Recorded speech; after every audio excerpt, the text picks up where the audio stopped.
بسم الله الرحمن الرحيم. أعزائي المشاهدين والمشاهدات، معكم الدكتور أشرف نبيل، استشاري طب الأطفال وحديثي الولادة. كل سنة وانتم طيبين وحضراتكم بخير. طبعا احنا في شهر رمضان الكريم، أعاد الله عليكم وعلينا بالخير واليمن والبركات. لازم ناخد فرصة من الأغذية والمكسرات، الياميش، الحاجات اللي موجودة دلوقتي في شهر رمضان وتقريبا بتبقى متوفرة. هننتقي منها الحاجة اللي أسعارها معقولة عشان تناسب كل الفئات. التمر يا جماعة، التمر دوت يعتبر هو لو يعني بيشوفوا القيم الغذائية بتاعت كل أنواع اليميش والمكسرات اللي موجودة كلها في شهر رمضان، هيبقى على رأسهم التمر. من ناحية إن هو سعره يناسب كل الفئات. الحاجة التانية القيمة الغذائية العالية. ايه القيمه الغذائيه العاليه بتاعت التمر؟ طبعا التمر دوت ثمره من الثمرات، يعني تخيلوا الستنا مريم وهي في حاله الحمل والوضع بتاعها، في الظروف اللي هي كانت فيها ما كانتش بتاكل غير التمر ده، الرطب، البلح. فهو فيه قيمة غذائية عالية جدا، مقوي للمناعة، مقوي للصحة، فيه الفيتامينات والمعادن، أغلب الحاجات دي فيه ألياف، يعني فيه الحديد هيعالج الأنيميا أو يمنع ظهور الأنيميا، فيه فيتامين د، فيه ألياف، فيه حاجات خاصة بمضادات الأكسدة، بتمنع الأمراض، بتمنع الالتهابات، بتمنع الأورام.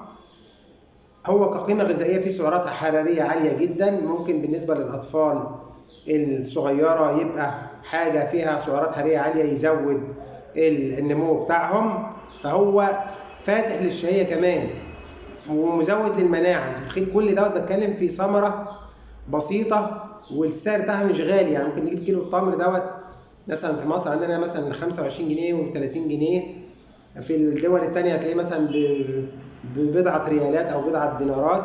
الدول العربية التانية هتلاقيه معرفش الدول الأجنبية فيها ولا مفيش، إنما حاجة من الحاجات البسيطة اللي ممكن تبقى متاحة للناس كلها.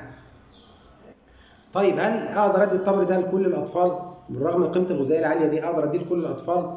الأطفال طبعا من عمر 6 سنوات كده فما فوق يقدروا ياكلوا التمر، بس طبعا يا ريت تفصل لهم النوى، تبقي بلاه. ممكن نعمله على هيئة خشاف، التمر يبقى مبلول، سواء بقى معاه حاجات تانية. يعني لو تيسر بالنسبة لنا أو الدنيا كانت ميسرة، حطينا عليه شوية زبيب، حطينا عليه شوية مشمشية، شوية قراصية، ده لو تيسر. ما تيسرش يكفي خالص التمر المبلول بشوية سكر خفاف كده، وإن شاء الله يبقى حاجة كويسة أو وجبة كويسة للأطفال فوق عمر ال6 سنوات. وممكن ياكلوا التمر، الاطفال كمان تقدر تاكل التمر لو سنانهم كويسه، بس يبقوا يعتنوا بسنانهم ويغسلوا السنان كويس عشان وانت تاخدي بالك ما تديش التمر الجامد قوي عشان ما يكسرش اسنانك. الاطفال بقى الصغيرين بقى الرضع من اول عمر 4 شهور، هل لهم في قصه التمر دي؟ لهم في قصه التمر دي.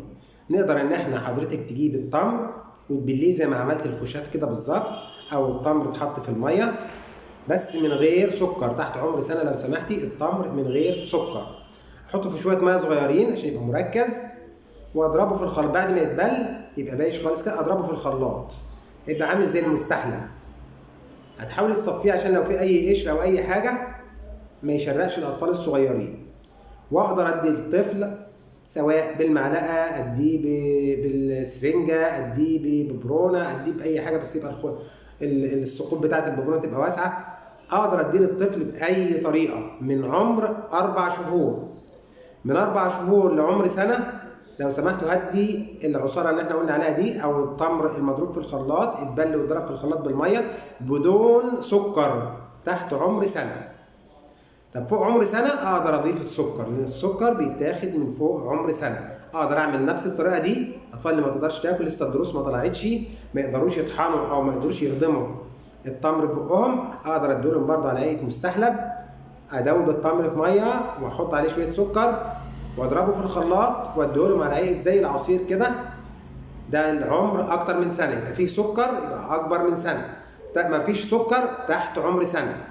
من 4 شهور، تحت ال4 شهور مش هقدر ادي التمر خالص. طب ابننا بقى عمره 3 سنين 4 سنين، هتحسي لو يقدر يبلع التمرايه المبلوله اديها له على ايد خشاب بالراحه كده واحده واحده، بس لازم يبقى بمساعده حضرتك، ما تسيبهوش، ممكن يحصل لا قدر الله يشرق، حته التمرايه تيجي في الحنجره او تيجي في زوره او حاجه زي كده تعمل لا قدر الله انسداد في مجرى الهواء، تبقى مشكله. وجبه غذائيه كامله يا ريت تعملوها كل يوم في رمضان، فرصه اهوت الشهر دوت، هترفع المناعه، هتزود الشهيه، هتمنع الانيميا، هتزود الحركه بتاعت الامعاء، فهتمنع الامساك لان فيه الياف وفي فيتامينات وفي مواد مضاده للاكسده، كل ده موجود في التمر، فاستغلوا فرصه وجود التمر في خلال شهر رمضان الكريم. كل عام وحضراتكم بخير، والى ان نلتقي في فيديوهات اخرى. ما تنسوش الاشتراك في القناه، التعليقات على الفيديوهات، وتعملوا لايك للفيديو لو عجبكم. والسلام عليكم ورحمه الله وبركاته.